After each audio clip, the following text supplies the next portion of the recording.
todos los días somos más pobres. Solo ahorrar te hace más pobre. Invertir en Tesla, Google, Amazon, Nvidia, estás haciéndote socio de lo que está cambiando al mundo. Sin necesidad de montar una empresa, no todo el mundo puede ser emprendedor.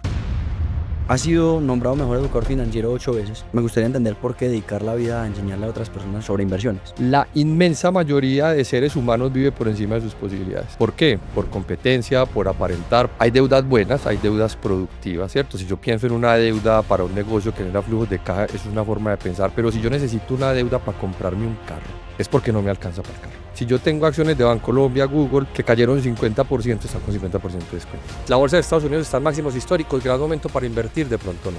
Recesión, COVID, la bolsa se cae 30, 40%. Papi, aproveche que es que está en promoción.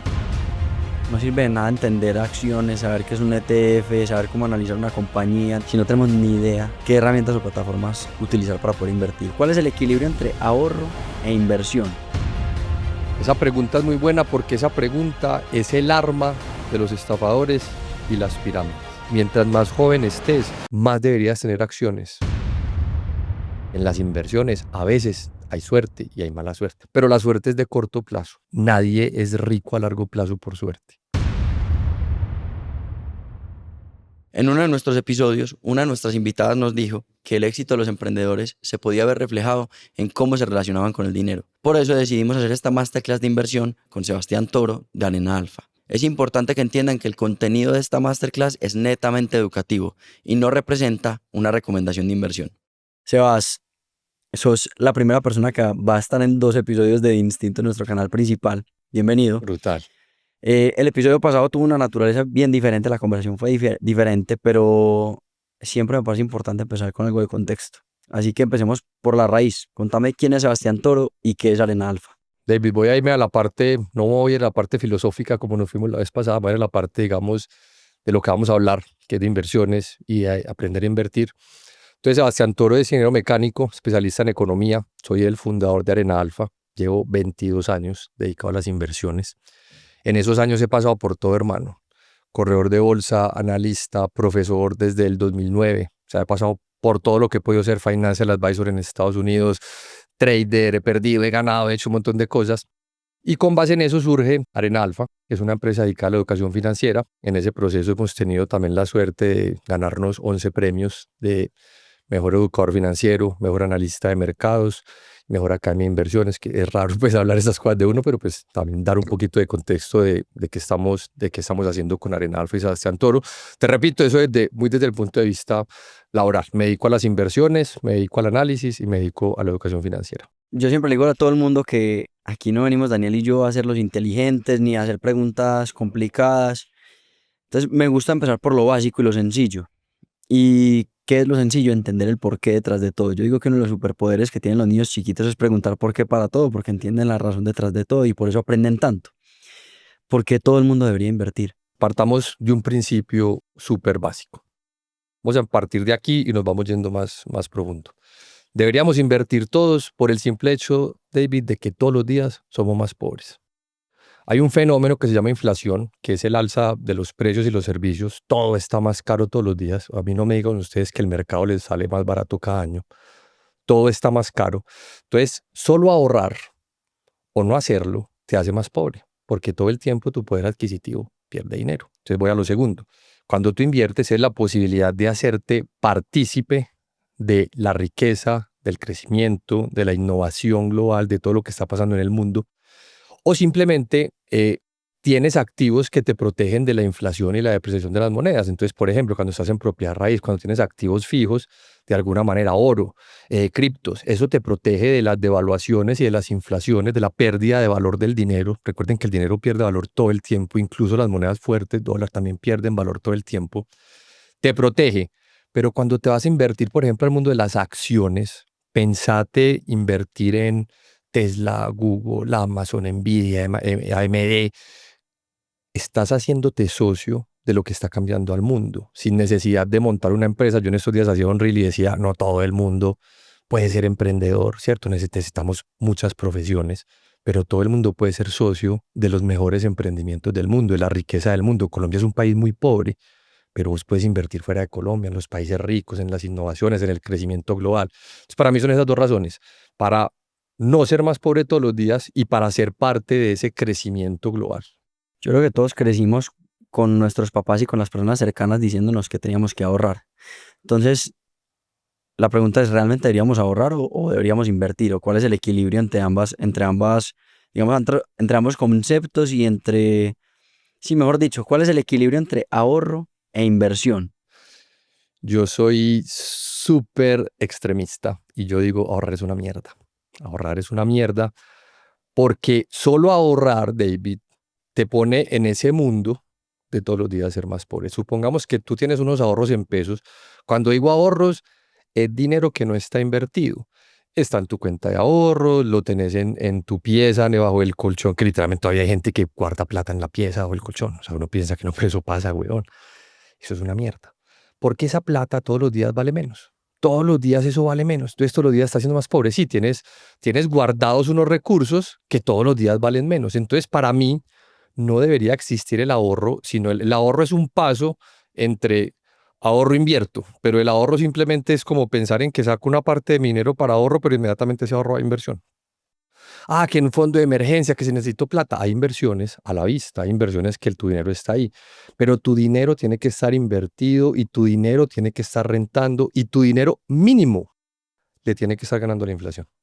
Yo siento que una de las primeras cosas para que a alguien le entre un tema es tumbar todos esos mitos que nos han enseñado desde pequeños, que se vuelven creencias casi que inamovibles en el cerebro de todo el mundo. Entonces le pregunté a nuestra comunidad qué mitos tenían alrededor de las inversiones. Y tenían dos que se repitieron mucho.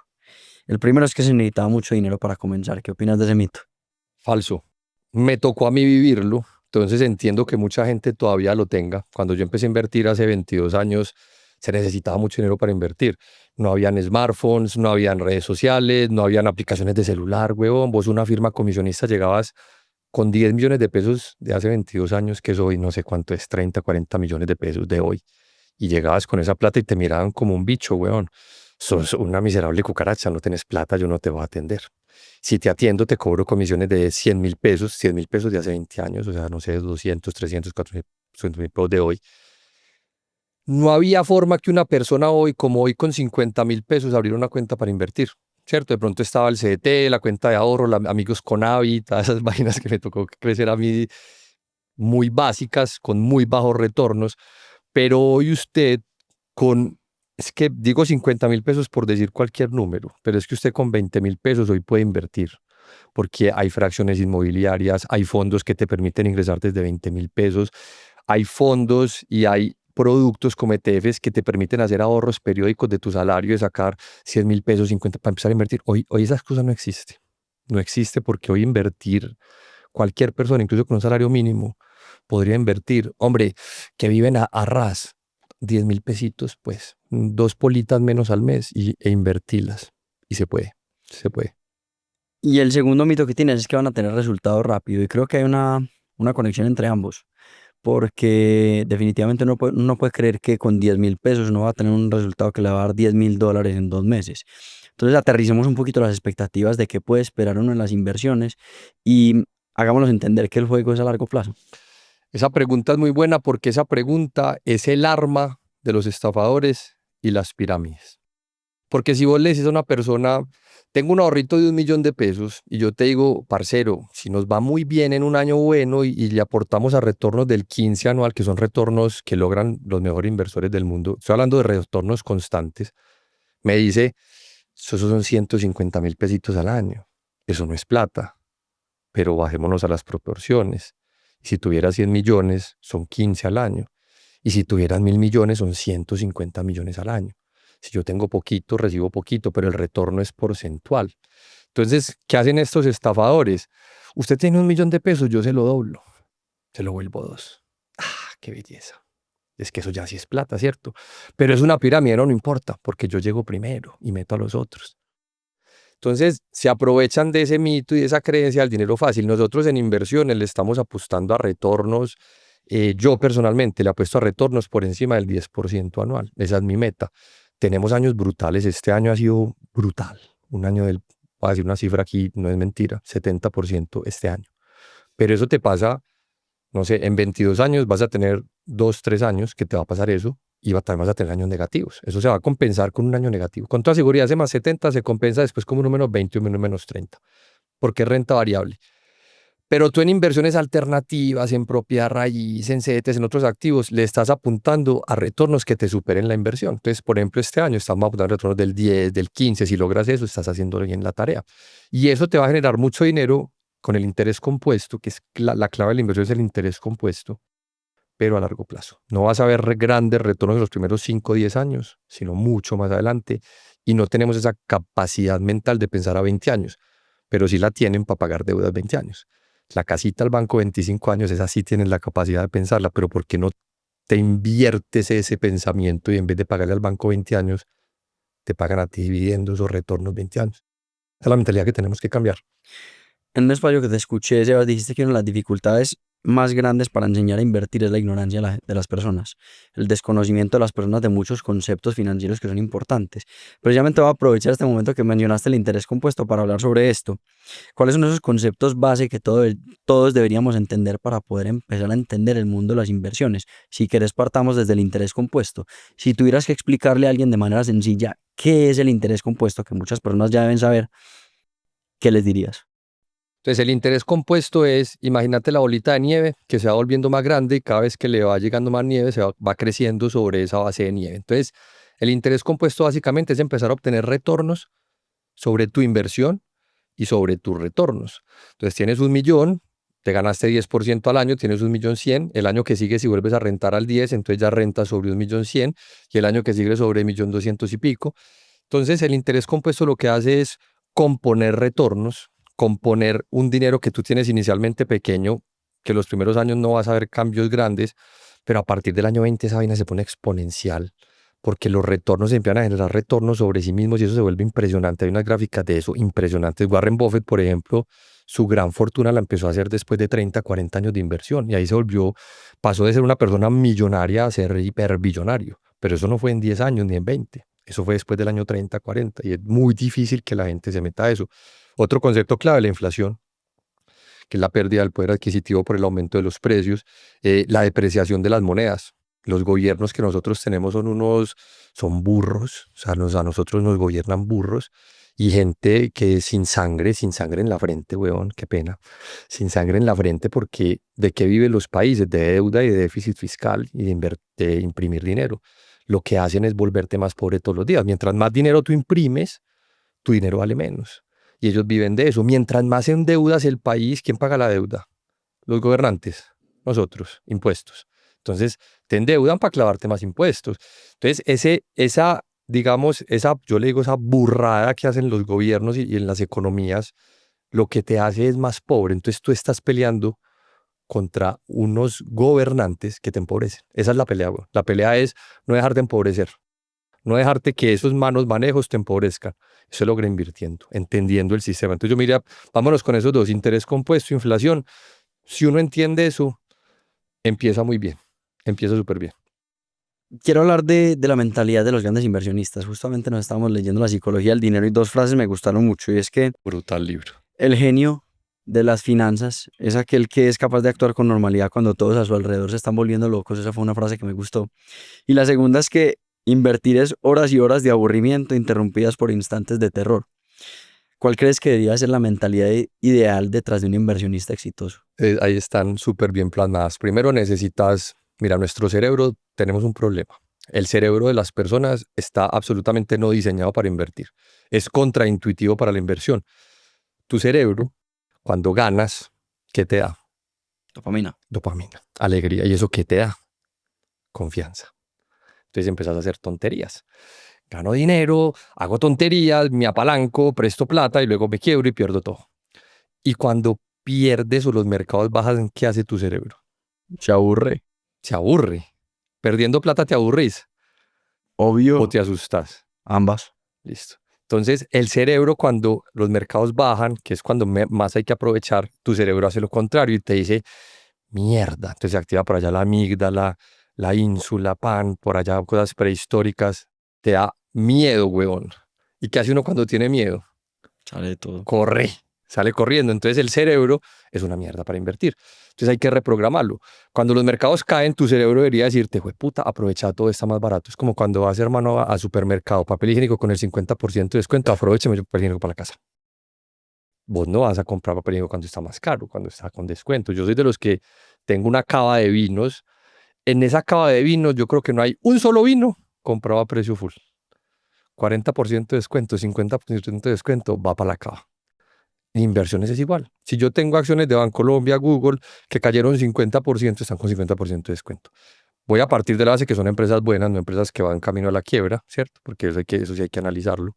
Pero entonces vámonos a mercados. La bolsa de Estados Unidos está en máximos históricos, gran momento para invertir, de pronto no. Recesión, COVID, la bolsa se cae 30, 40%. Papi, aproveche que es que está en promoción. Ese es el papel higiénico con el 70% de descuento. Ahí es cuando usted lo compra. Ese es el vinito con el 50% de descuento. Entonces, primero tienes que resetear tu cerebro a que cuando hay miedo, tú sientas felicidad porque vas a comprar barato. Tu cerebro no está programado así. Y cuando ganas mucho, tienes que quitar el FOMO y decir, bueno, también tengo que aprender a salir, a saber cuándo no es momento de estar, cuándo no irme a perseguir trenes. Ese es clave. Y el otro clave es la paciencia.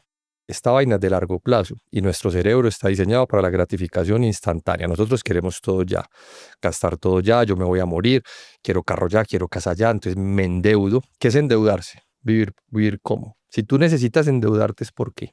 Lo estás viendo por encima de tus capacidades. Que no te alcanza.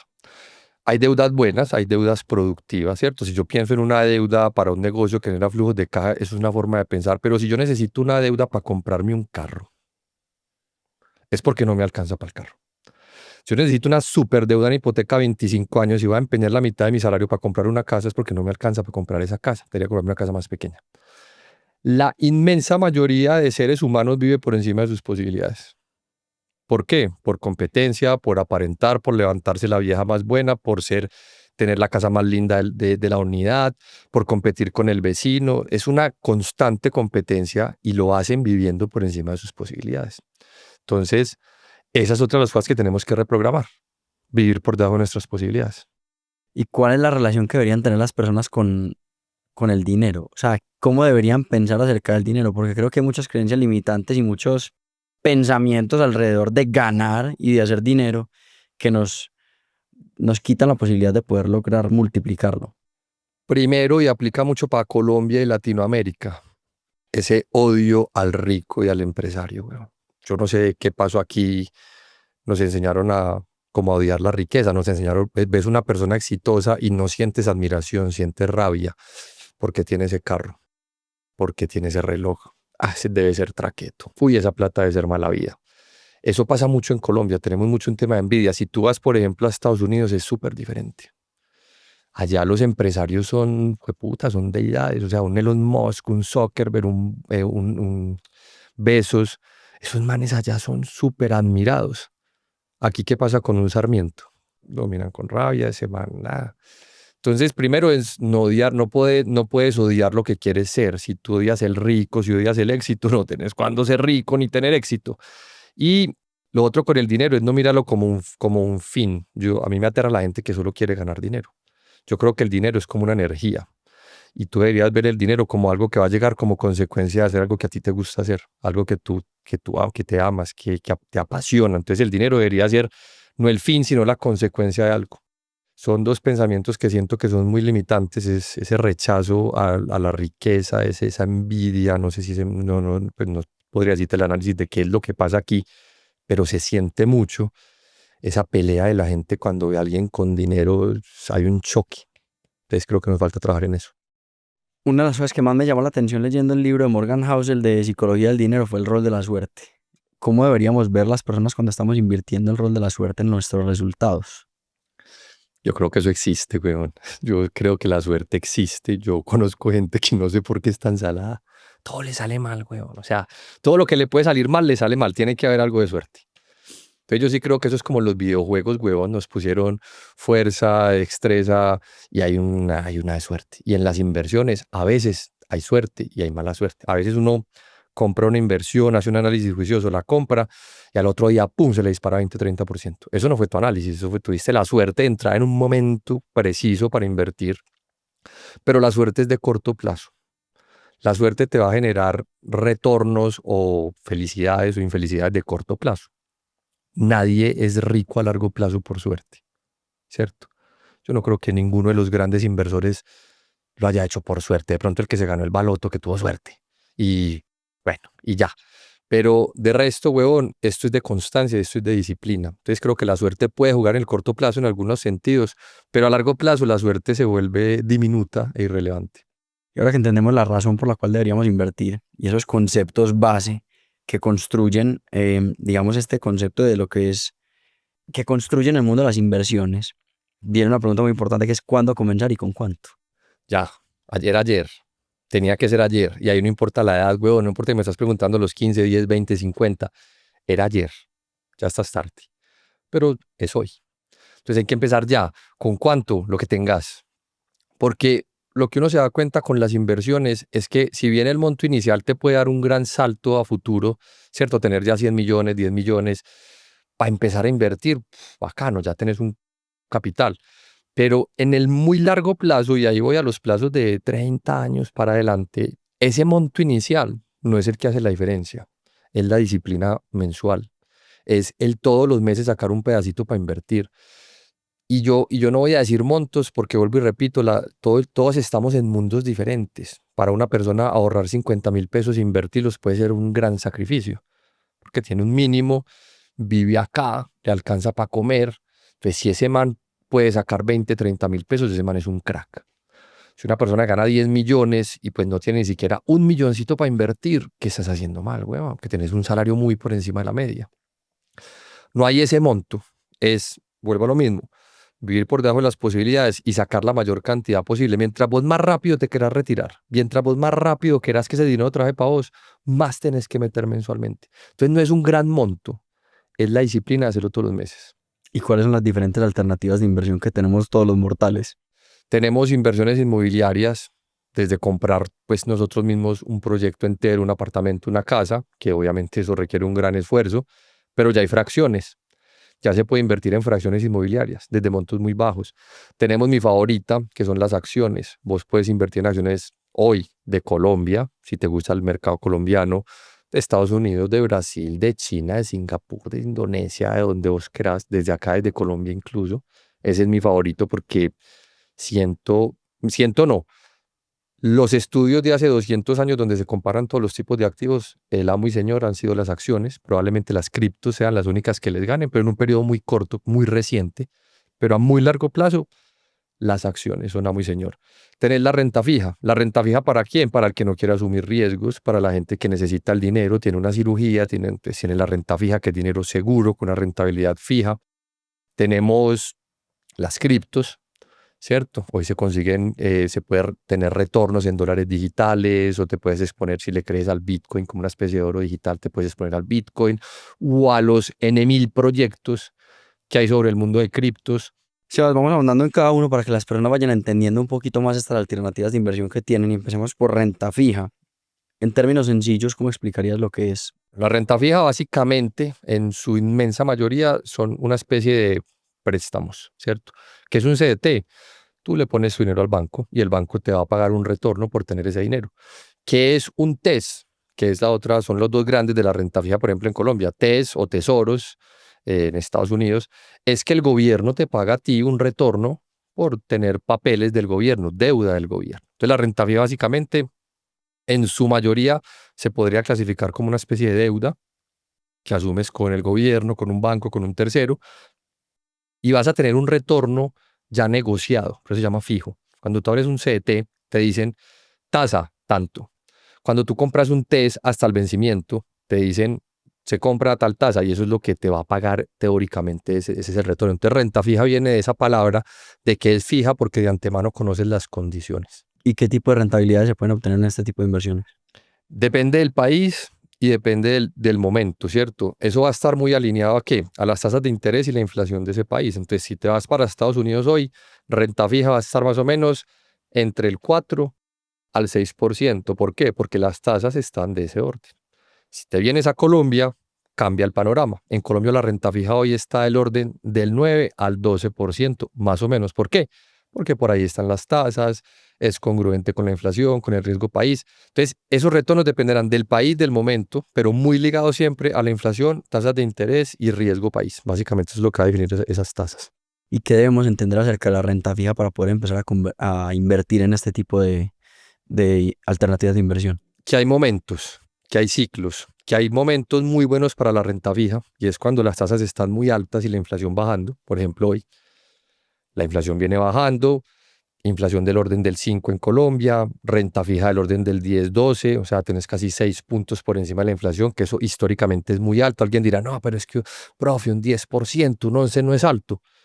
Es bien alto históricamente, ¿cierto? Entonces, ¿por qué? Porque el riesgo no es cero, la renta fija no tiene riesgo cero, un banco puede quebrar y no pagarte, un país puede no pagarte, es raro, pero puede pasar.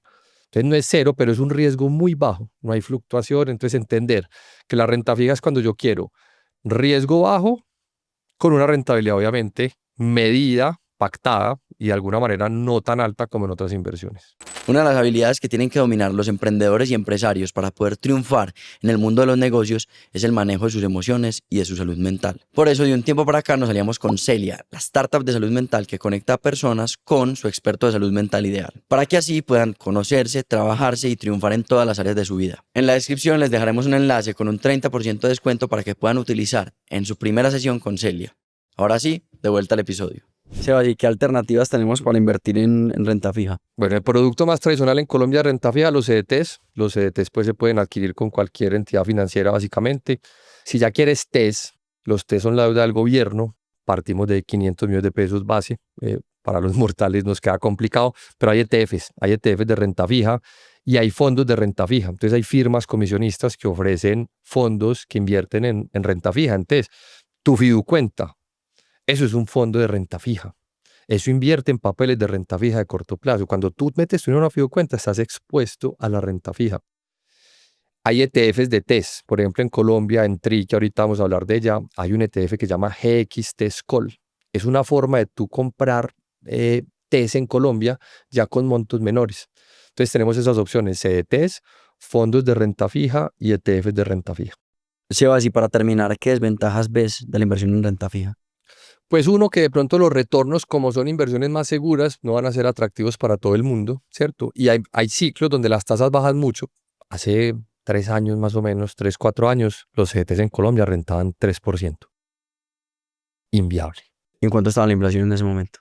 Por los lados del 2, del 3. O sea, te rentaban 1 o 2 puntos por encima de la inflación. O sea, una cosa sin sentido.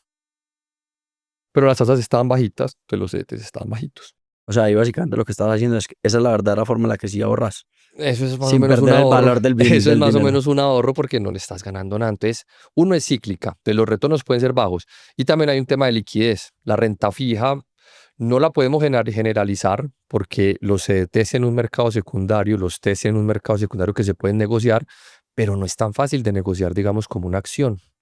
Si yo me meto, digamos, a un CDT y quiero negociarlo antes del plazo, tengo que ir a un mercado de CDTs que no es tan fácil, no es tan líquido, me toca castigar el precio.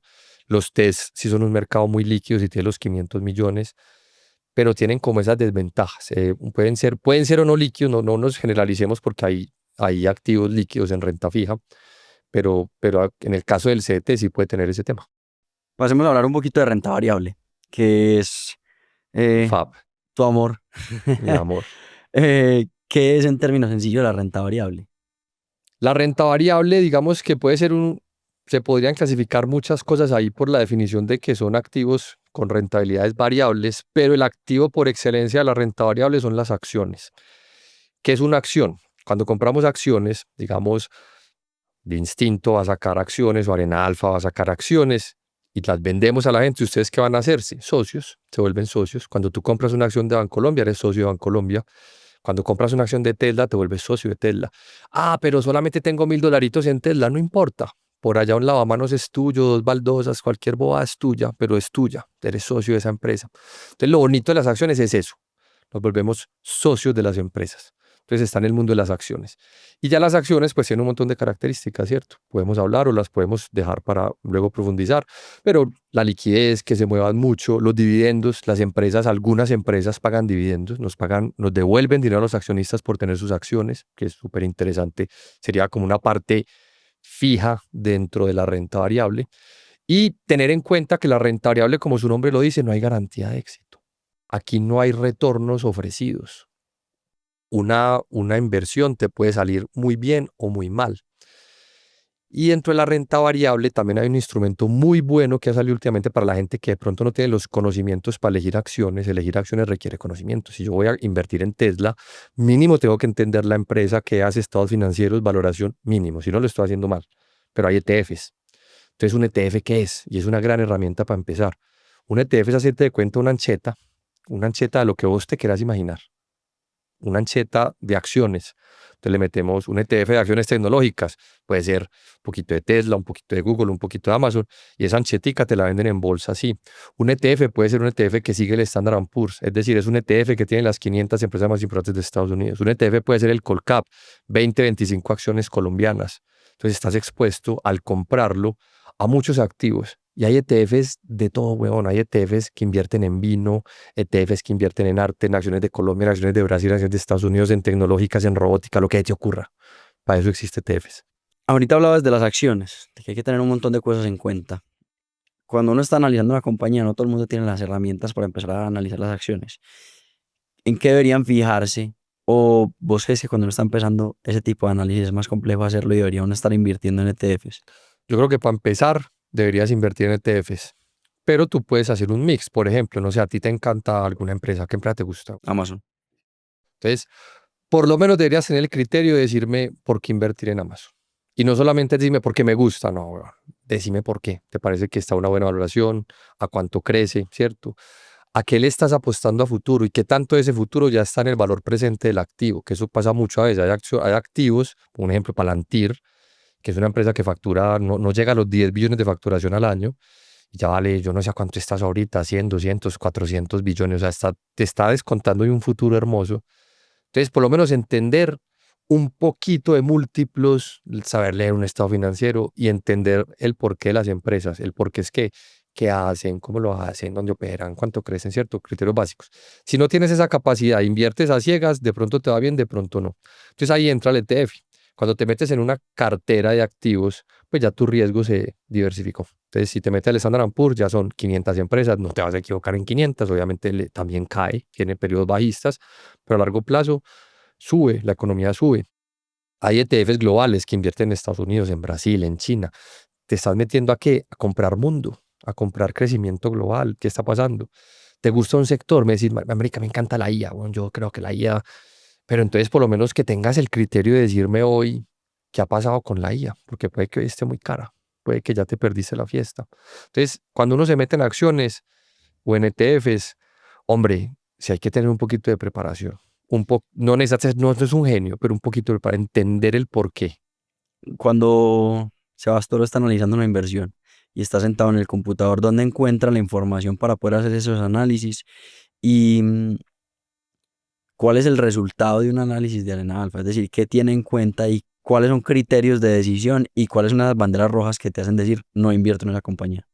Herramientas hay muchas, ¿cierto? Nosotros usamos páginas como TIKR, Finviz, usamos Morningstar, usamos Coifin, usamos un montón de páginas. Eso está hoy gratis. Noticias las vemos en Twitter directamente. Tal, digo Twitter.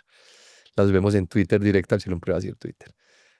Directamente noticias ahí. Y ya luego nos sentamos y empezamos a hacer un análisis. Yo lo que le enseño a mis alumnos en los cursos es, venga, primero que tenemos que entender la empresa. ¿Qué hace la empresa? ¿Cómo gana dinero? ¿Cuáles son sus ventajas competitivas? ¿Quiénes son sus directivos? ¿Cuánto ha crecido? ¿Cuánto se espera que crezca?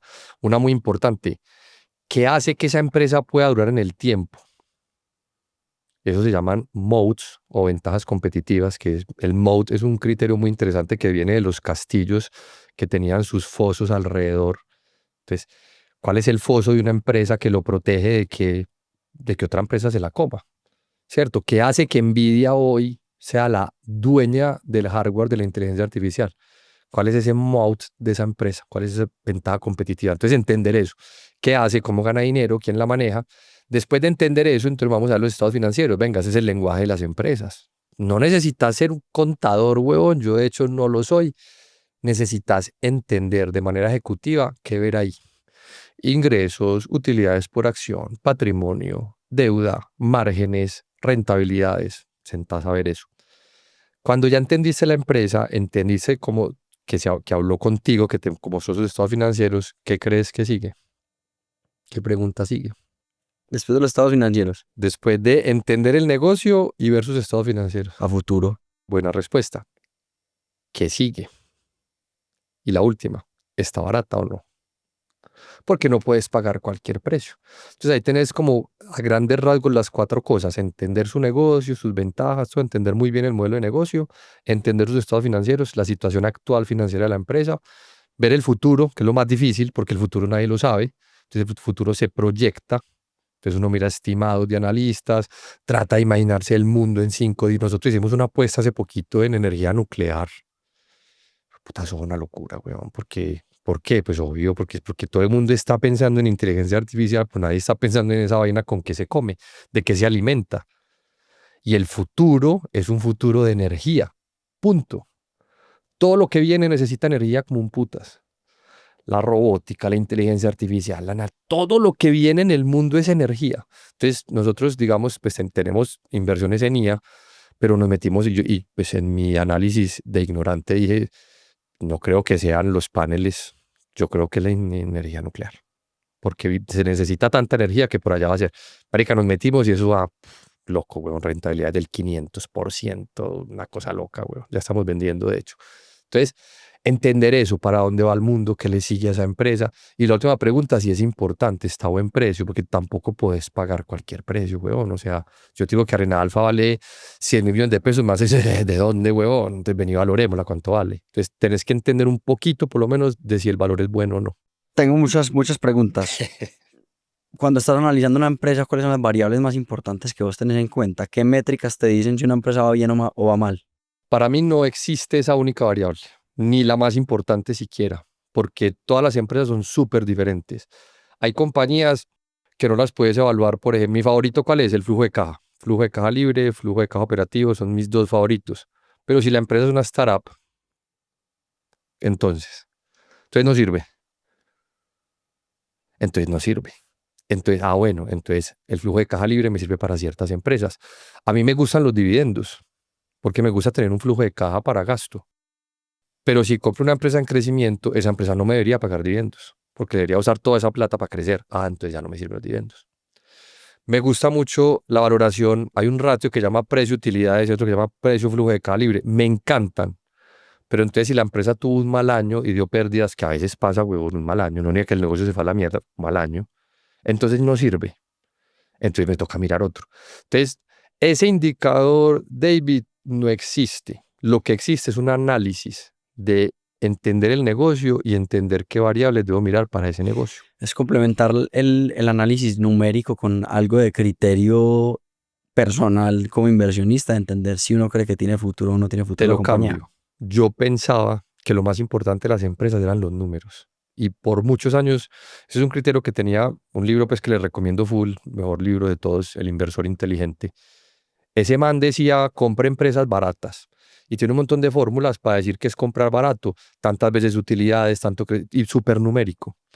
Lo que revolucionó Warren Buffett en el value investing fue decir, no, venga, huevón, es que ese es el mejor libro escrito de bolsa, pero no siempre es comprar barato, hay que comprar buenas empresas. Entonces Warren Buffett lo que le mete al value investing es decirle, venga, miremos la parte cualitativa. Y la parte cualitativa es pensar el negocio, lo que me estás diciendo, para dónde va el mundo, una parte que mucha gente no entiende lo importante, quién lo maneja. Para conseguir una empresa, usted invierte en la gente, total. O sea, unos malos directivos, unos malos dueños se roban la plata, quiebran la empresa. Entonces, mira, gobierno corporativo, weón. ¿Eso en qué número lo ves? ¿Dónde sale eso? ¿Dónde sale el gobierno corporativo en números, weón? Ninguna parte. Entonces, la parte cualitativa es incluso más importante que la parte numérica, pero tenés que juntarlas porque entonces si no, uno se emociona con los negocios pero también hay que aterrizarlos, cuánto valen.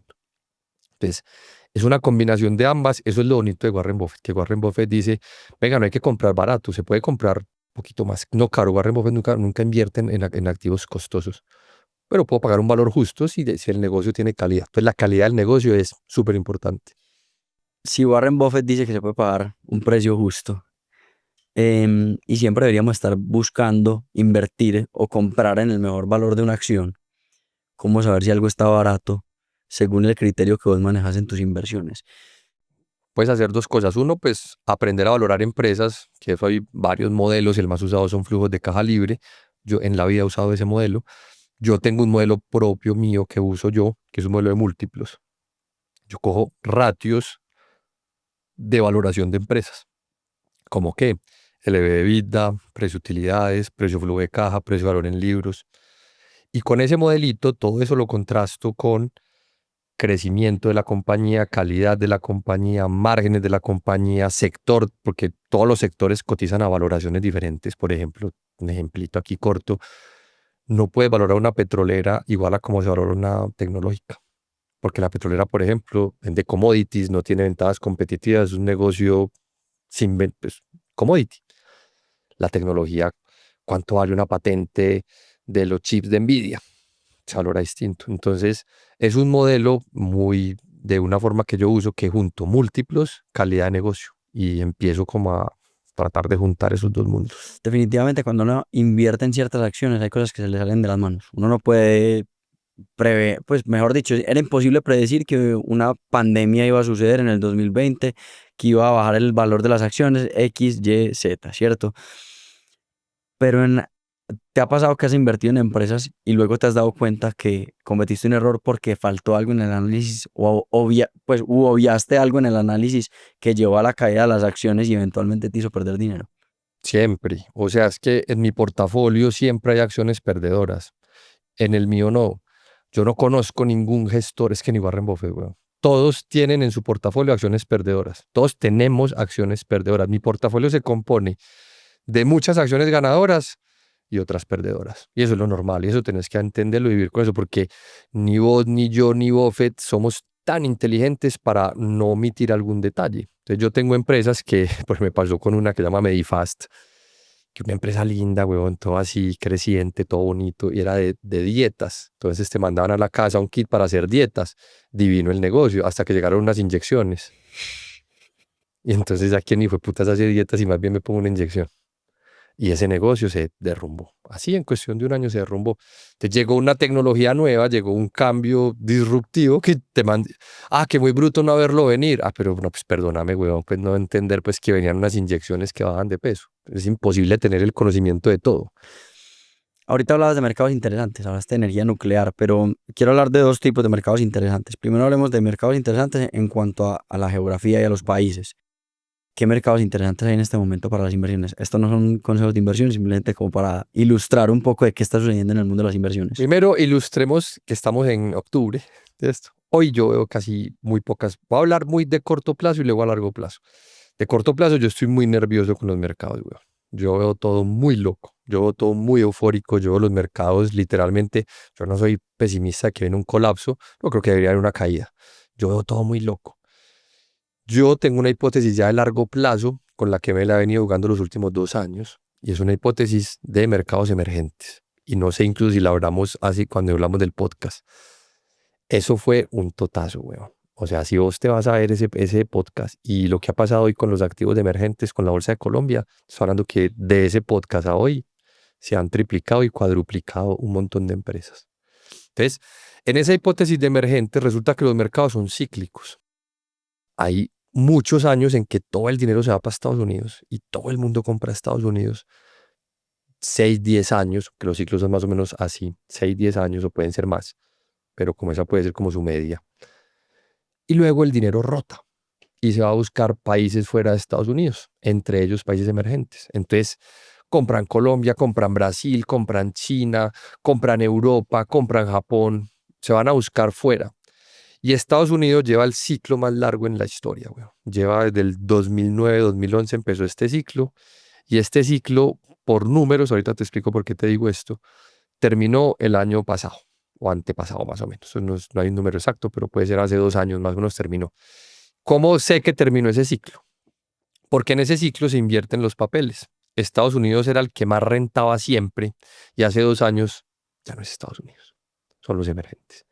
Entonces, en este último año China, que mucha gente no creía en China, decía, China, invertir en China, qué loco, weón. China va rentando 60% y Estados Unidos 20%. Eso es 3 veces más. Y eso se mide también con el dólar. El dólar a nivel global, hay un índice que se llama el DXY. El DXY mide el dólar contra el yen, contra el euro, contra otras monedas. Y el dólar lleva 2 años cayendo. Por eso en Colombia tenemos dólar a 3.900. No es, no, qué gran gobierno. Es porque el dólar a nivel global está toteado y en Colombia también se totea. Y ese dólar bajista es la hoja de ruta del ciclo de emergentes. Entonces, mientras el dólar siga bajando, los mercados más atractivos para mí son los mercados emergentes. Y sigo con China, sigo con Brasil, Colombia, ahí entra Colombia. Si hay cambio de gobierno en Colombia, esto va a volar porque hay mucha plata esperando eso. Chile, lo mismo, hay cambio de gobierno en Chile y Chile vuela. Entonces, en mercados emergentes tenemos Filipinas, tenemos Singapur, tenemos unas cosas locas, weón. Pero queremos tener países emergentes. Cuando estamos invirtiendo en mercados tan diferentes como el chino, hay que tener en cuenta muchas variables que tal vez haciendo un análisis en Estados Unidos no tendríamos en cuenta. ¿Cómo ha sido tu experiencia invirtiendo en China? ¿Qué hay que tener en cuenta? ¿Cómo entender si una empresa china tiene potencial o no? ¿O crees que el análisis pues mejor dicho, no crees? ¿O te ha funcionado el mismo análisis que has hecho en compañías en otros países del mundo? Mi primera experiencia de inversión en China fue terrorífica, fueron fraudes del 2010, perdimos un montón de plata porque todo era un fraude, eso ya ha cambiado mucho. Claro, China es otro mundo, weón. En China las empresas como que todo es estatal finalmente, a la final el Estado está en todo. No es como en Estados Unidos que las empresas son, entre comillas, libres. Allá el Estado está detrás de todo, ¿cierto? Allá el Estado maneja todo.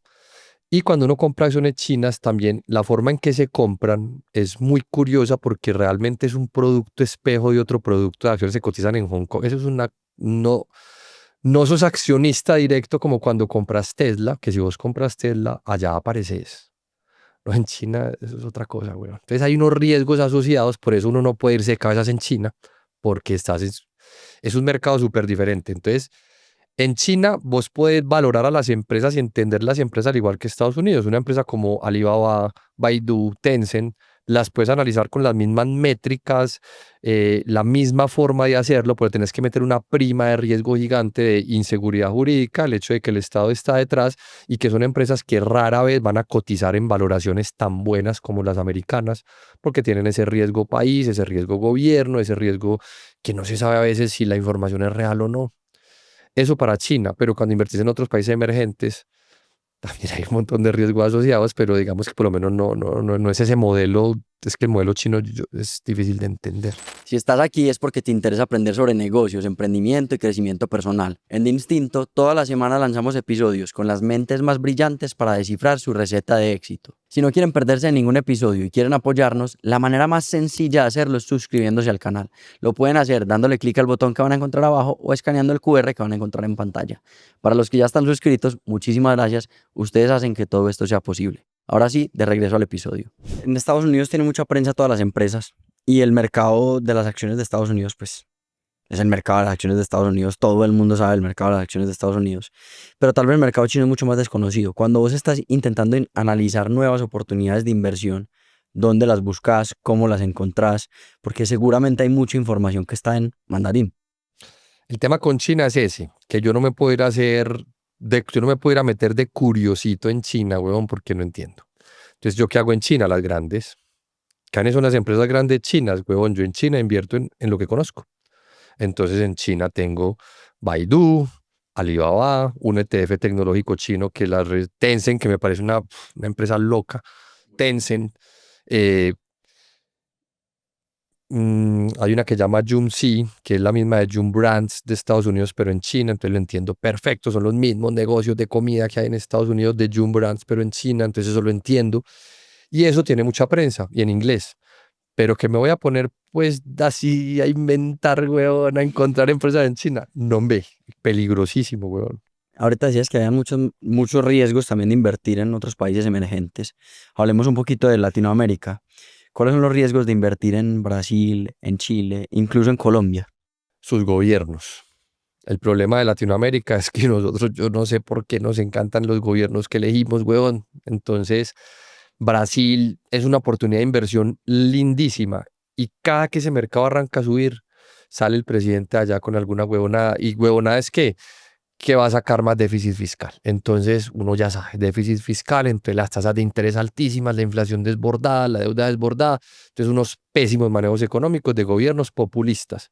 Colombia, ¿cuál es el riesgo de Colombia? Lo mismo, weón, las empresas en Colombia, yo no sé cómo sobreviven, marica, pero aún así sobrevivimos. ¿Y cuál es el riesgo? Que les suben los impuestos, que les cambian las regulaciones, que les cambian las normas de juego, que les ponen aranceles en Estados Unidos. Entonces, casi siempre en los países emergentes el riesgo que se percibe son riesgos políticos, weón, de malos manejos político-económicos. Para que todos estemos enterados, en términos muy sencillos, ¿qué es déficit fiscal? Déficit fiscal es hacerte cuenta que vos te ganas 100 pesos y te gastas 200. Te gastas más de lo que puedes gastarte. Entonces, el déficit fiscal viene de la teoría de que recibo unos ingresos, pero gasto mucho más de lo que recibo. Entonces, cómo lo suplo? Con deuda. Entonces, el déficit fiscal lo que hace básicamente es gastar más de lo que te entra y meterle deuda al país a la lata, dejar un país endeudado, y en esa misma línea están todos los países que están manejados acá por zurdos. Puro Estados Unidos también. Ojo, que es el único país hoy en el mundo que se salva de eso es Argentina. ¿Y por qué? Que llegó Milei y dijo es que eso es ridículo, un país no puede gastar más de lo que recibe, y bajó el déficit. Y eso yo creo que eso es histórico, eso, porque la mayoría de gobiernos, y ahí sí no hay izquierda y derecha, son políticos, es déficit deuda. Y este loco llegó con las ideas correctas económicas de decir, no, no, es que eso no tiene sentido, esto no se puede funcionar. Entonces creo que el único país del mundo, puede que haya otros, pero es el ejemplo a mostrar, que uno no es que bajar el déficit, y bajó el déficit, güey. Ya hablamos de mercados hablando de países, o sea, mirando en qué países del mundo hay interés, pero de pronto si pudieras hablar de industrias, ¿qué industrias parecen interesantes hoy y a futuro? Yo me imagino un mundo, la gente hoy no se quiere reproducir, ¿sí o no? Hay que tener hijos, perros, gatos. Entonces, primero, me imagino que va a pasar con las pensiones, va a pasar algo ahí muy, muy grave. Segundo, me imagino, como vamos a ver tantos viejos sin hijos, me imagino que hay un sector que está hecho muy barato ahorita, que es la salud. Parce, puro geriátricos, salud, medicamentos, vamos a necesitar un montón de eso. Todo lo que sea belleza, salud, mantenerse bien, todo eso le tiene que ir muy bien a futuro, porque no van a haber jóvenes, van a haber pocos jóvenes y van a haber viejos con dinero. Y uno viejo, ¿en qué se quiere gastar la plata? En mantenerse joven, o aliviado, pues por lo menos. Entonces, esas industrias. Y me imagino un mundo brutalmente ya de inteligencia artificial, donde la gente no va a pensar, cada vez pensamos menos. Yo cada vez siento que cada vez pienso menos. Todo es ChatGPT, qué tristeza, Waze, ya uno no piensa. Entonces, me imagino un mundo donde hay que apostar a la robótica, a que robots van a hacer las vainas, los taxis de Elon Musk, huevón, manejándose solo, los de Waymo por ahí, los taxis, me imagino así. Y detrás de eso, ¿qué hay, huevón? Energía.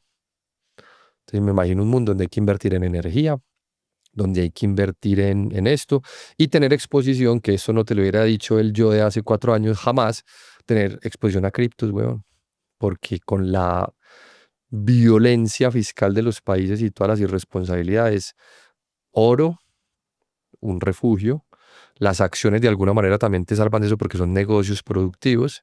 ¿Y qué más te puede ayudar ahí, weón? Activos como el Bitcoin, curiosamente. El que escucha eso de estar aterrado. Cuando hablábamos de las acciones, dijiste que teníamos que analizar un montón de cosas. Ya hablamos un poco de los variables que teníamos que analizar cuando íbamos a hacer una inversión en una acción. ¿Qué debemos tener en cuenta cuando estamos invirtiendo en un ETF? Porque hacer un análisis de 500 empresas que hacen parte de un ETF es completamente inviable.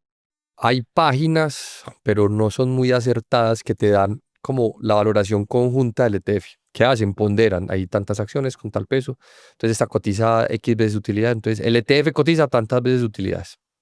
El ETF paga un dividendo de tanto. Con esas poquitas métricas, más o menos puedes decir, el ETF está barato o caro, no es un gran análisis, pero no tenés más herramientas, no puedes evaluar, pues, huevón.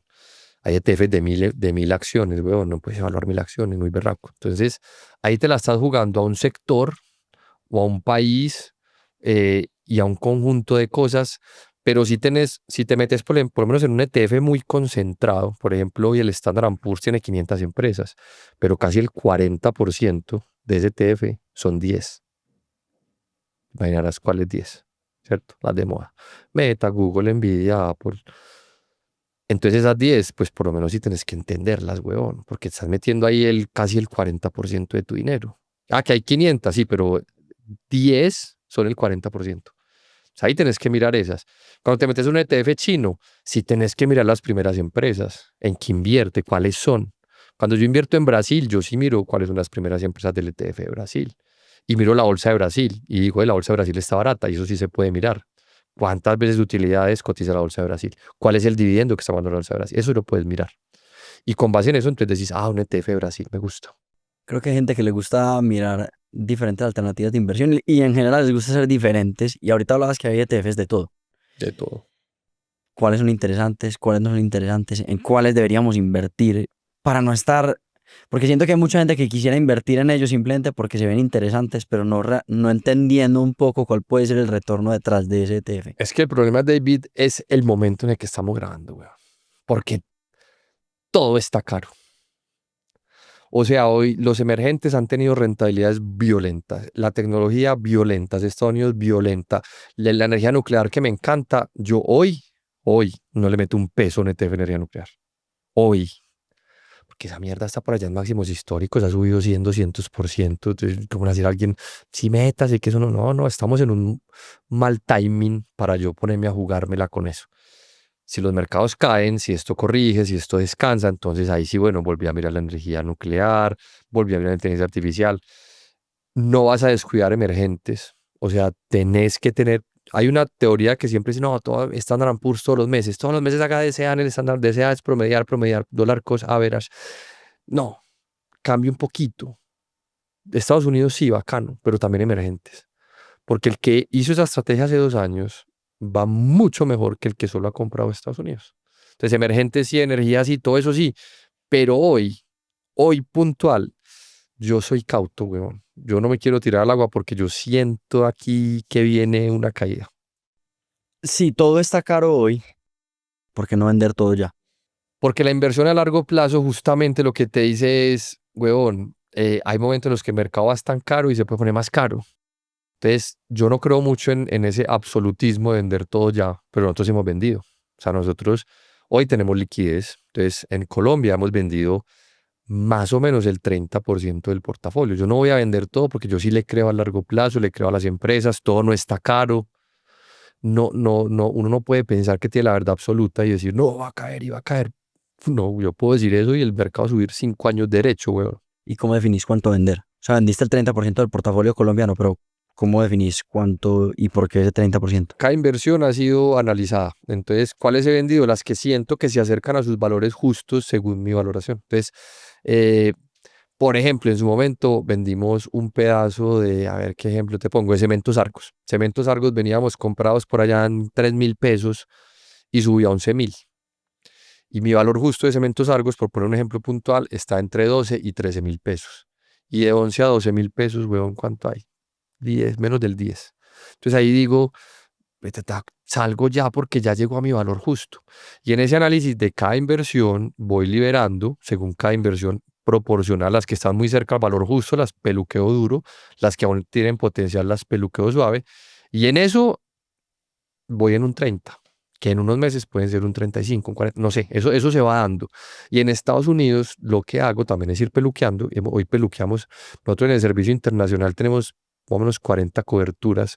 Hoy peluqueamos 5, cogimos 5 empresas, vamos a vender porcentualmente, eso lo defino yo también con las valoraciones.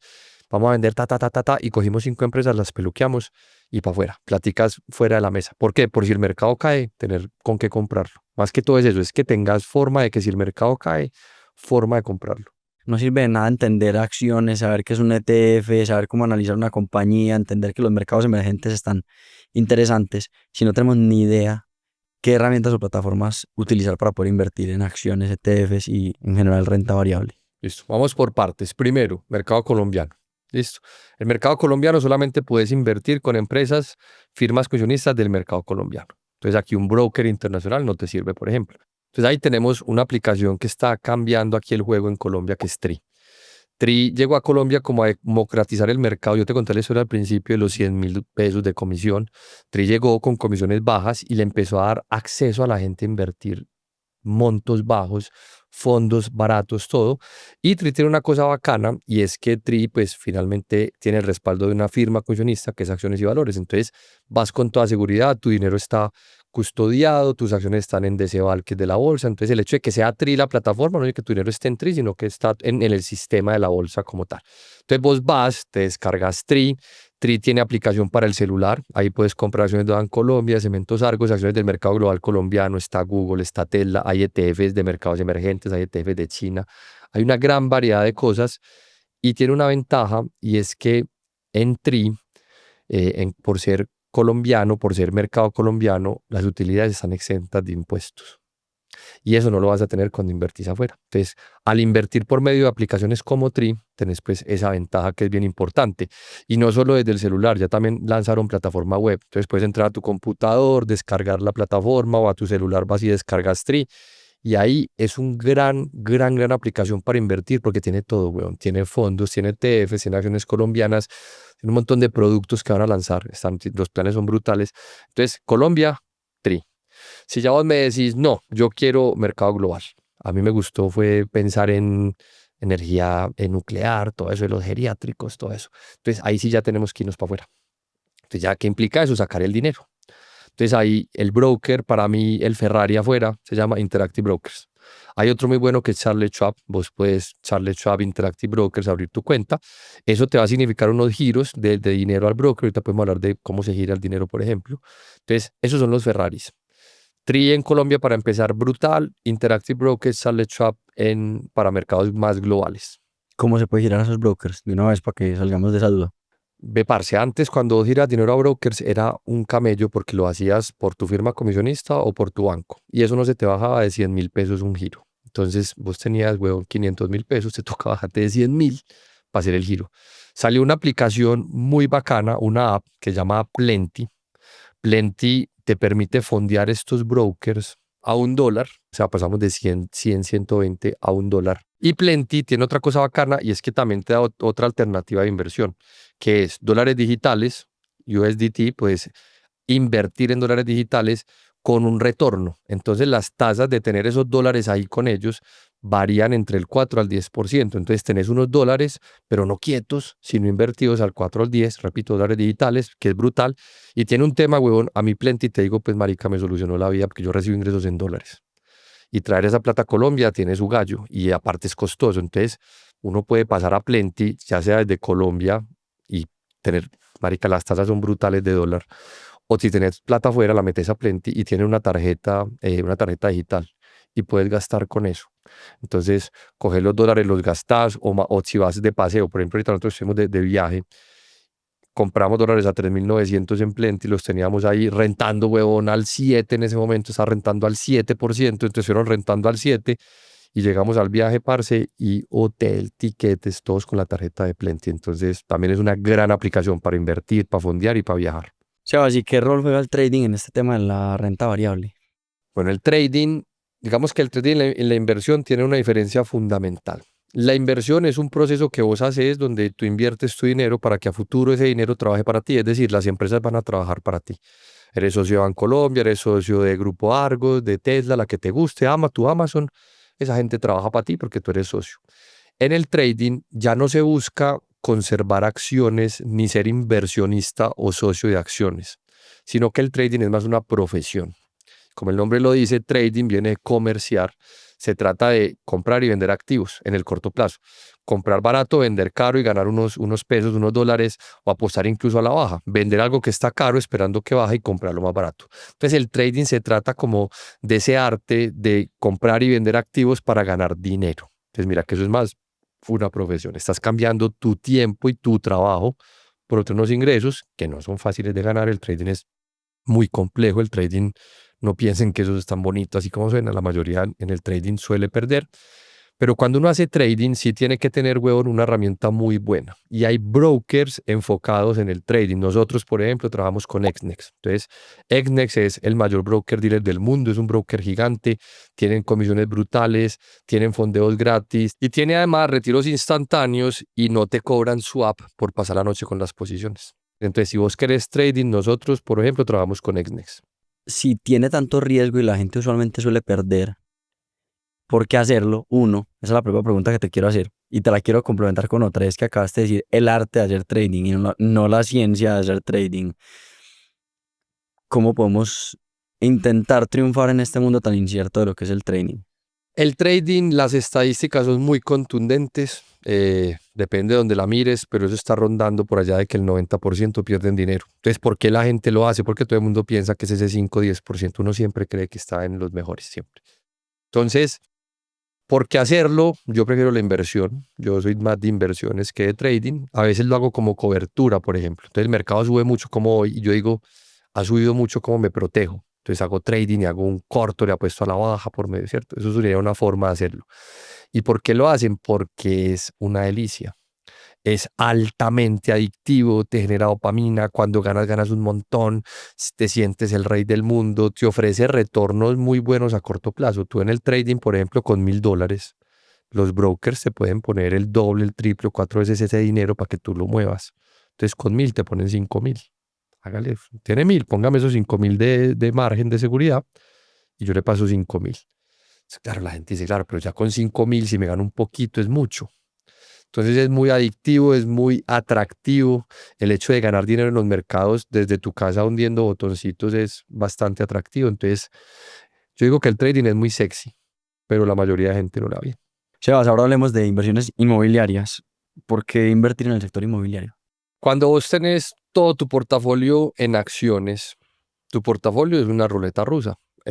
Yo, por ejemplo, a principio de año no estaba en más 70, estaba como en menos 10. De menos 10 pasé a más 70 y probablemente si esto baja, puedo bajar de más 70 a más 30. La inversión en renta variable es incierta y la renta fija a veces renta muy poco para mi gusto. Entonces, ¿qué hay por ahí en el medio? Los ladrillitos. Entonces, la inversión inmobiliaria es una forma de bajar riesgo a tu portafolio, de tener algo seguro, como decían los papás, en ladrillos. Pero yo no quiero tener que meterme en un apartamento de 500 millones y enterrar 500 millones necesariamente en un apartamento. Entonces, ¿qué puedo hacer? Me voy a las fracciones inmobiliarias, que básicamente es hacerte de cuenta que nos juntamos 10, 20, 100 personas y compramos una casa y recibimos las rentas y valorización de esa casa. Entonces yo, por ejemplo, ahí trabajo con una empresa que se llama Macondo de Brixey, se llama, la página Soy Macondo de Brixey, puedes entrar a las dos porque Brixey compró a Macondo y ahí con $1,000 puedes comprarte, por ejemplo, una fracción, un pedazo de una casa en Estados Unidos, en Cleveland, en Chicago, en Miami, y todo lo que ocurra con esa casa es de nosotros los que participamos en esa compra. Entonces, ¿por qué me gusta? Huevón, porque lo que hemos experimentado con esta gente de Macondo es que tenemos inversiones con ellos, con rentas, con solamente arriendos, no valorizaciones, las estoy quitando las valorizaciones, con arriendos del 8% anual y obtener rentas en propiedad raíz del 8% anual en dólares es una rentabilidad supremamente interesante para un inversionista porque uno está en dólares, dos está riesgo Estados Unidos, no riesgo Colombia. Y además lo que se puede valorizar el activo en 2 o 4 años, que son los periodos que tienen acción. Entonces vos puedes meterte a estas páginas y comprarte un pedacito de una empresa. También para qué lo uso, digamos que la bolsa ha subido mucho, ya ganamos un montón de plata, huevón, y vamos, no sé, doblaste, triplicaste, o sea, te fue como a los dioses. Vos puedes decir, vuelvo a reinvertir todo ese riesgo, pero lo que suelo hacer yo cuando me va muy bien, por ejemplo, lo hicimos ahorita en Colombia, tuvimos 2 años en Colombia salvajes. ¿Qué hicimos? Cogimos una plata, la sacamos y cambiamos de casa, compramos otra casa. ¿Para qué? Para coger una plata que ya nos ganamos, que en la bolsa perfectamente puede volver a desaparecer, ya en los ladrillitos no. Entonces, puedes hacerlo, comprarte tu propiedad entera o desde $1,000 puedes invertir en fracciones inmobiliarias como las de Macondo, que a mí personalmente me ha parecido súper interesante. Para mí es algo nuevo, llevo un par de años y me ha parecido bacano. Hablamos de que tenías en cuenta muchas cosas al invertir en renta variable, por ejemplo. ¿Qué tenés en cuenta para hacer inversiones en el sector inmobiliario? Bueno, primero lo que averiguamos con esta gente era la seguridad. Nos gustó el modelo porque es un modelo donde, digamos, cada casa hace parte de una LLC. Entonces vos sos dueño con las otras personas de la LLC que es dueña de la casa. Entonces no es como que tu dinero esté por ahí en una empresa que se quiebra y quedas paila. Entonces miramos eso y ya luego entramos a ver como qué mercados están atractivos. Entonces, por ejemplo, a mí Miami no me llama la atención, porque en Miami están tan altos los precios que las rentas en Miami, por ejemplo, una casa a mí en Chicago, es un mercado que está un poquito más deprimido los precios, una casa me da en arriendos 8% anual. Una casa igualita en Miami me renta el 3 o el 4.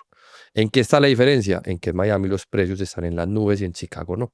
Entonces yo lo que hago es sentarme con ellos tienen un programa de inteligencia artificial bien brutal que busca casas en buenos barrios, marica, es brutal, o sea, miran población, hospitales, parques, ellos ya hacen ese análisis demográfico de por qué invertir ahí, bien, muy bien jalado, y ya luego lo que hacen es comprar casas deprimidas, casas cascadas viejitas, las arreglan y por eso logran esos retornos tan altos, que no son viviendas nuevas, sino como hacen todo el trabajo de voltear la casa.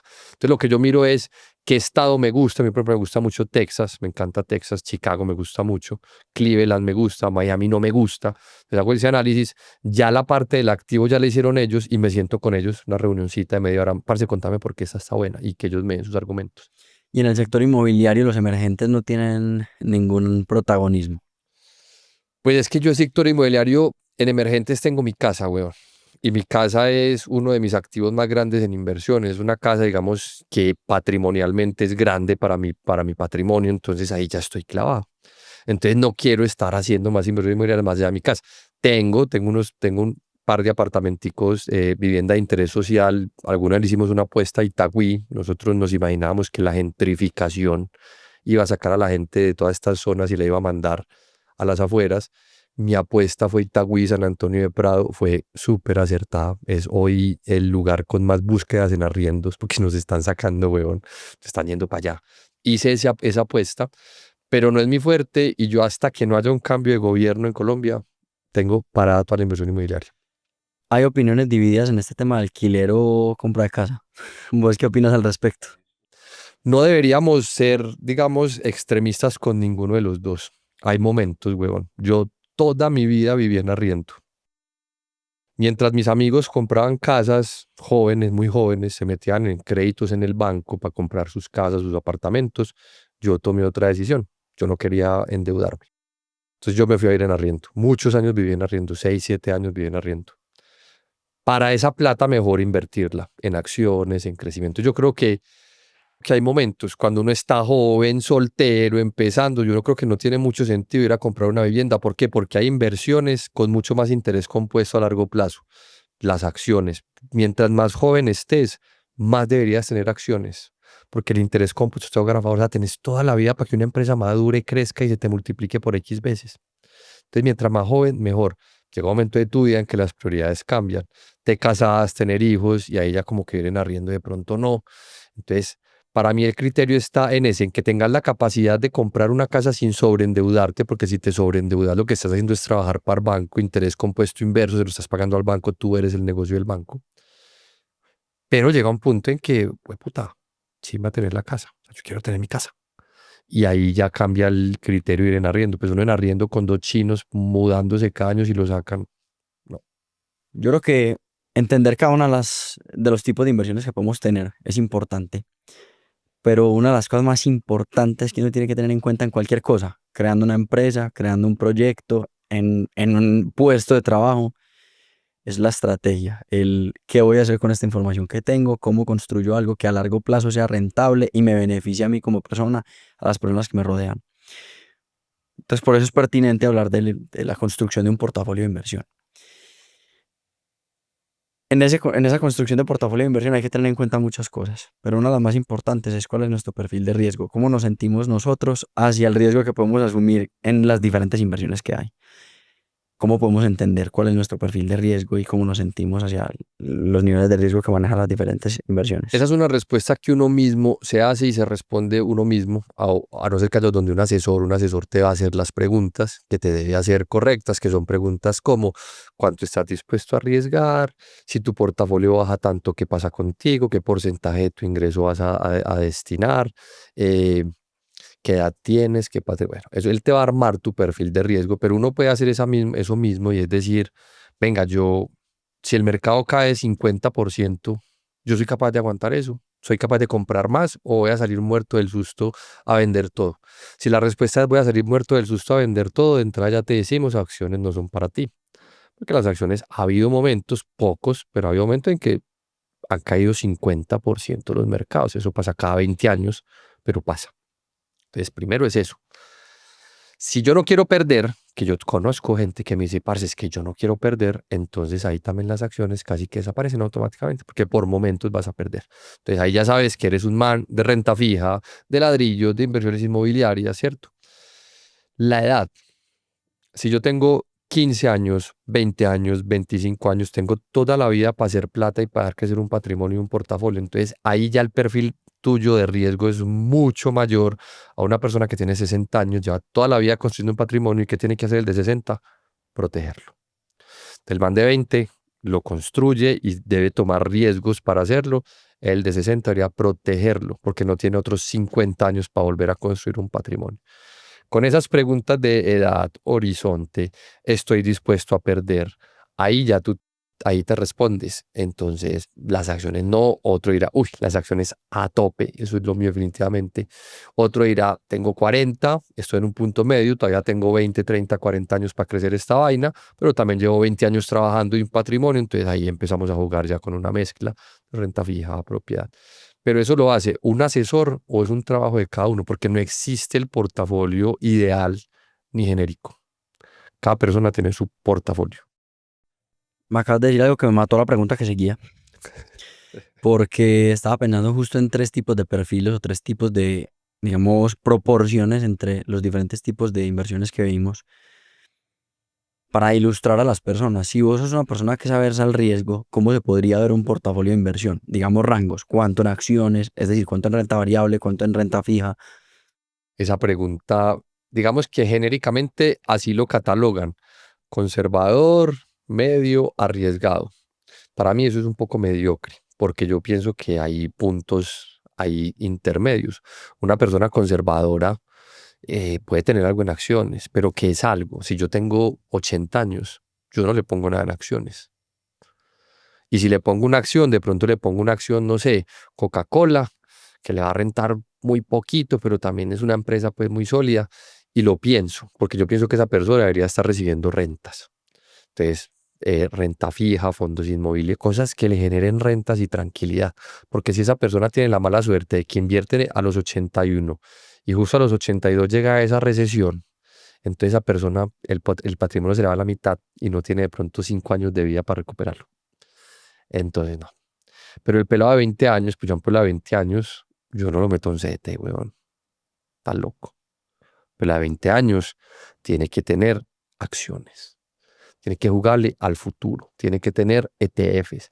Puede tener fracciones inmobiliarias porque ahí finalmente también eso se va a ir valorizando con el tiempo. Pero yo ese mando le meto un CDT. Una persona necesita el dinero para pagar la universidad de su hija. ¿Cómo la vas a meter a acciones? Y si valen la mitad con que paga la universidad. Entonces, si me entiendes, eso es súper personal. Yo no puedo categorizar a la gente ahí. Y cómo saber si tenemos un portafolio que está alineado con nuestra visión de las inversiones o cuando estamos comprando de más cierto tipo de acciones y arriesgándonos más de lo que veríamos. Pues te lo va a decir el portafolio, weón. En el primer susto vas a decir, ay, marica, tengo más de lo que quería tener en acciones. Pero es entender el concepto de cada inversión. Entonces, es entender que en acciones hay volatilidad y que pueden haber años muy buenos y pueden haber años muy malos y que vos te puedes equivocar y comprar una, por ejemplo, ahorita en Colombia Canacol están mínimos, la gente ha perdido el 90% de la inversión. Yo tengo Canacol, pero es el 1% de mi portafolio. Si Canacol mañana se quiebra, yo pierdo el 1% del portafolio. ¿Qué tal que alguien me diga, marica, yo tengo ahí el 50%? Ya no tiene el 50%, ya esa plata se perdió. Entonces vos tenés que llegar a ese numerito mágico de donde te sentís cómodo. ¿Y cómo lo sabes? Entendiendo que las acciones, si bien te puede ir muy bien, pueden venir años muy difíciles. Y la pregunta es, ¿vos sos capaz de aguantarlo? ¿O preferís la seguridad de estar ahí en renta fija? Y hablando portafolio de inversión, no solamente en tipos de inversión, es decir, X porcentaje en renta fija, X porcentaje en renta variable. Concentrémonos en renta variable. ¿Cómo definir la proporción entre acciones y ETFs? que tenemos en nuestro portafolio de inversión. Las acciones, en mi opinión, las acciones tienen que ir aumentando peso en la medida que vos aumentas conocimiento. Vos solo deberías escoger acciones puntuales en la medida que te has vuelto bueno en entenderlas. Por ejemplo, yo, si en vos me decís, parce, yo no sé nada, o sea, no sé nada, muy poco, entonces tenés un ETF o dos ETFs, por decir algo, ETF emergentes y ETF de Estados Unidos, ahí ya tenés cubierto el mundo. Pero vos me decís, huevón, a mí me gusta Amazon. Pero entonces métele un pedacito pues a Amazon. Métele el 5, métele el 10, ¿cuánto le crees a Amazon? Obviamente no sabes, estás comprando barato, estás comprando caro. Cuando vos me digas, estudia Amazon, eso es una ganga, está barata, va a crecer, va a comprar, ahí le empezás a subir ponderación a tus Amazon. Pero la ponderación haciendo se llama stock picking. Para hacer stock picking debería ser proporcional al conocimiento que tenés. Excelente, Sebas. Sebas, vamos a terminar con preguntas rápidas, pero quiero hacer preguntas rápidas y pensarlo más desde el punto de vista de inversión. Entonces cambiemos estas un poquito. ¿Cuál es el mejor consejo que te han dado alrededor del mundo de las inversiones? Empieza a invertir ya. ¿Cuál es un libro de inversiones que te ha marcado? Primero que todo, El inversor inteligente, y hubo una que me gustó mucho, El fabuloso mundo del dinero y la bolsa. ¿Cuál es el principio que rige tus inversiones? Buenas empresas, largo plazo. ¿Y cuál es tu definición de éxito en el mundo de las inversiones? Yo creo que logras el éxito cuando pasas de aportar dinero a tus inversiones mes a mes a que tus inversiones empiecen a aportar dinero mes a mes. Ahí es como que alcanzaste ya lo que se llamaría una especie de libertad financiera, y es que ya las inversiones, y la libertad financiera para mí no es retirarse, es que las inversiones te ayuden a tener una mejor vida, a cubrir gastos, a viajar, a pasear. Pregunta de seguidores, Dani. Juan Val pregunta, ¿cuál ha sido la mejor y la peor inversión que ha hecho? Bueno, yo tengo un criterio personal con las peores inversiones, y es que yo no considero que ninguna de mis inversiones haya sido la peor inversión. Te puedo decir en la que más he perdido, probablemente fue en los fraudes en China, pero yo amo esa inversión. ¿Cuánto Porque perdiste? Dinos cuánto perdiste en la inversión. mucho billete. No sé, mucho billete. En ese momento, estoy hablando del 2010, weón, mucho billete. No sé, en esa época para mí era mucho. No te voy a decir el valor. Bueno, no le digas, siga. Mucho billete. Y en ese momento era una parte importante de lo que tenía afuera en inversiones. Pero el aprendizaje de esa vaina fue invaluable, weón. Fue una universidad. Entonces yo creo que vos no podés ser la persona que sos hoy sin tus errores. Y en inversiones eso aplica por 10.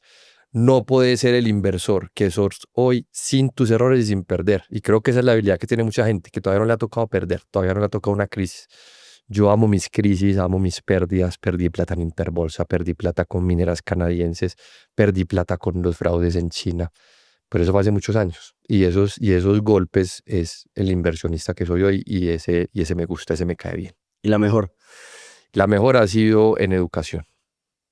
Sebas, zigzag, ¿un qué prefieres? ¿Esta opción? ¿La otra? Ay, Esta esas me dice son cuál. horribles, weón. Ese marica lo pone uno ahí a pensar horrible, marica. ¿Un portafolio con el 60% invertido en renta fija o el 60% invertido en el sector inmobiliario? Inmobiliario. ¿Duplicar tu dinero en 5 años con riesgo extremo o duplicarlo en 20 con certeza? Riesgo extremo. Estoy en edad de riesgo extremo todavía, weón. Solo poder invertir en empresas que ya dominan, tipo Apple o Microsoft, o en las que podrían dominar. Por la edad y el momento en el que estoy de la vida, las que ya dominan. Amazon o Apple. Amazon. Apple o Por Nvidia. 1000. Sí. Por 1000. ¿Por qué? Porque Apple está carísima. Apple o Nvidia. Nvidia. No hay ninguna pregunta en la que escoja Apple, weón. Bueno, entonces, energía nuclear o inteligencia artificial. Energía. ¿Por qué lo hace la inteligencia artificial? Bueno, me caes muy mal. Sebas, mil gracias. Espero que esto le haya servido mucho a la gente para entender cómo empezar a invertir y miraremos qué tipo de cosas podemos seguir construyendo a futuro. Y los esperamos en la red de Arena Alfa. Vayan al canal de Arena Alfa, que no he podido llegar a 100.000, como este perro que... Ah, ya lo has visto. A propósito, felicitaciones, weón. Muchas gracias.